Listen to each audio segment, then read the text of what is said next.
honestly, I'm someone who loves food too much, so I can't just like cut out any food group cold turkey. So I did a lot of research on what kinds of foods or diets would interfere with your thyroid and hormone function. And the conclusion that I came to was gluten, first of all, and I also did a food sensitivity test, and gluten was one of the top markers for me. So as someone who eats a lot of gluten, I did try to go 80 to 90% gluten-free for the first 3 months.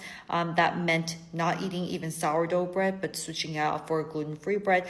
I didn't cut out gluten from like soy sauce, for example, but when it came to bread and pasta, I would opt for more gluten-free options, and I really think that helped me. Another one that I gave up almost completely was coffee. My doctors kept telling me that coffee was like one of the worst things for me, so I cut out coffee, but I did switch to more herbal teas and matcha for sustained energy throughout the day, because with hypothyroid, like the number one symptom is fatigue. You should be like lying in bed with no motivation, no energy for anything. So I still needed some kind of caffeine in me, and that was matcha and herbal teas. Dairy is another red flag for hypothyroid. It's not like I reduced it drastically, but I did try to switch out to all kinds of dairy-free milk and dairy-free yogurt. So I stopped Greek yogurt, which was something that was really hard for me.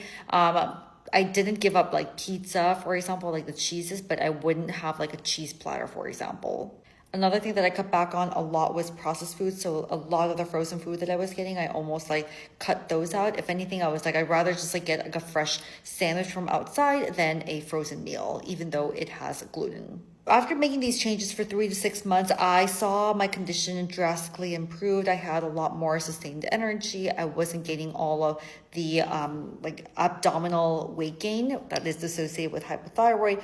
And then holiday season came around. I went back to eating gluten. I went back to eating all the cheeses and dairy. I just like went all out because I was like, oh, maybe I'm like cured.